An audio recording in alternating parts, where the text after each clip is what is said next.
भीम दाई भोलि चाहिँ हाम्रो अब कुरो के आयो भन्दाखेरि अब हाम्रो साना गाई बढ्ची अब भोलि हाम्रो आशिष गजुरेल भन्ने सर उठ्दै हुनुहुन्छ।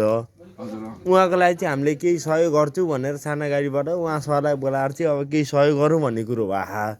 त्यसलाई हजुरको के छ विचार?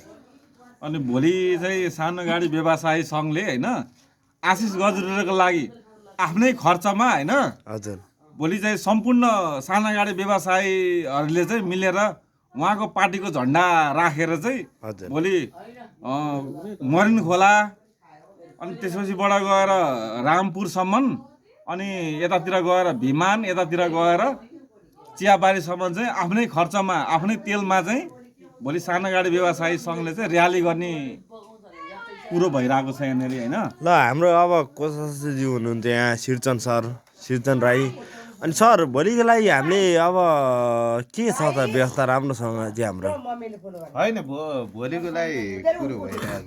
हजुर मैले पनि अहिले पनि कुरो प्रत्यक्ष रूपमा चाहिँ सम्पर्क भएको छैन। भोलि हुन्छ हुँदैन त्यो आफ्नो ठाउँमा रह्यो। हजुर होइन भयो भनेदेखि हामी सिन्धुली साना गाडीबाट चाहिँ हामीले उहाँलाई कति सहयोग गर्नुपर्छ गरौँला त्यो आफ्नो ठाउँको कुरो रह्यो। हजुर होइन अब उहाँको लागि चाहिँ हामी र्याली सिन्धुली जिल्लाभरि नभनौँ सिन्धुली जिल्ला त ठुलो छ। हामीले माडी बजार मात्रै हुन पाए पनि सर एउटा केही हुन्छ भन्ने कुरो हो होइन। माडी बजारमा चाहिँ अब माडी बजारमा के कति सक्यौँ हामीले गर्न सक्ने कुरो चाहिँ गर्छौँ। सहयोग गरौँ भन्ने कुरो हो होइन त सर? सहयोग भन्दा पनि उहाँको नाममा चाहिँ एकदम र्याली हुन्छ। हजुर अब भोट पनि यसपाला अब भोट बदल्दै पर्ने भएर चाहिँ उहाँको उमा भोट गर्ने हो। हजुर तर अब सबै सिन्धुली साना गाडी व्यवसाय सङ्घ चाहिँ उहाँकै पक्षमा छ। त्यही हो कुरो, अरू केही छैन। त्यही छ होइन त सर कुरो? त्यही छ त्यही छ।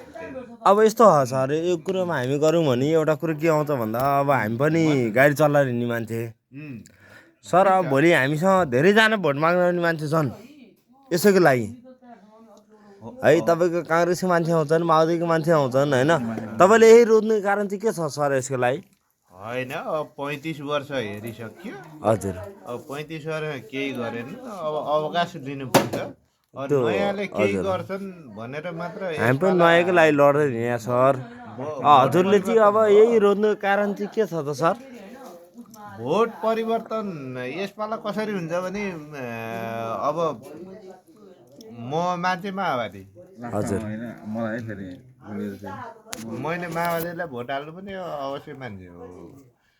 तर यसपाला अब गर्छु भन्ने र अगाडि सर्ने मान्छेलाई त भोट त दिनु पर्यो। हजुर भोट एकपाला दिएर 35 वर्ष खर्च भइसक्यो त अब 5 वर्ष किन खर्च गर्नु? खर्च गर्छु त। त्यसमा पनि यस्तो हो सर अब हजुरले त्यो कुरो गर्नुभयो गर्न चाहिँ अब हजुर पहिला माओवादीको भन्नुहुन्थ्यो अहिले बोल्दाखेरि तपाईँले अहिले आएर घन्टी रोज्नुपर्ने र रोजेरै गरेर भोलि तपाईँ व्यवसाय चलाउने मान्छे होइन। व्यवसाय एकदम व्यवसाय व्यवसाय चलाएर हिँड्ने मान्छे भोलि गएर हजुरले आशिष गजुरेल हेरेर चाहिँ जानुपर्ने कारण चाहिँ केही थियो कि सर? होइन म नयाँलाई पालो दिने मान्छे हो म। हजुर नयाँले चाहिँ गर्छु भनेर गर्छु भन्नेलाई गर्न दिनुपर्छ। त्यो त हो सर। अब नयाँलाई पालो त हामीले पनि अब हामी युवाबाट आएर उठेर आएपछि नयाँलाई पालो दिनुपर्छ सर होइन। तर हजुर त्यसैको लागि त्यो अब म यही गर्छु भनेर चाहिँ गर्नुपर्ने साथीहरूलाई होइन हजुर हाम्रोलाई होइन राम्रोलाई भोट हाल्नु पर्यो होइन। जय नेपाल जय देश यस्तै नै छ भीमराईको पारा फेरि। अनि सर यसमा राम्रो मात्रै राम्रोलाई होइन हाम्रोलाई भन्ने कुरो हो। यसमा चाहिँ हजुरको विचार के छ त? अनि हामी राम्रो हेर्ने कि हाम्रो हेर्ने भन्ने कुरो हो? राम्रो हेर्ने हो। माओवादीलाई पनि राम्रो हेर्ने हो, एमालेलाई राम्रो हेर्ने हो, काङ्ग्रेसलाई राम्रो हेर्ने हो, राष्ट्रिय स्वतन्त्र पार्टीलाई राम्रो हेर्ने हो। यसमा चाहिँ मैले बुझेअनुसार तपाईँलाई म बुझौँ तपाईँलाई म राम्रो सोध्छु होला अर्कोले नराम्रो सोध्छु होला। यसमा चाहिँ राम्रो को नराम्रो को भन्ने विचार आउला नि त सर? मैले के भन्छ राम्रोलाई छान्ने हो, हाम्रोलाई होइन। हजुर भाइ पट्ने बेसी भयो।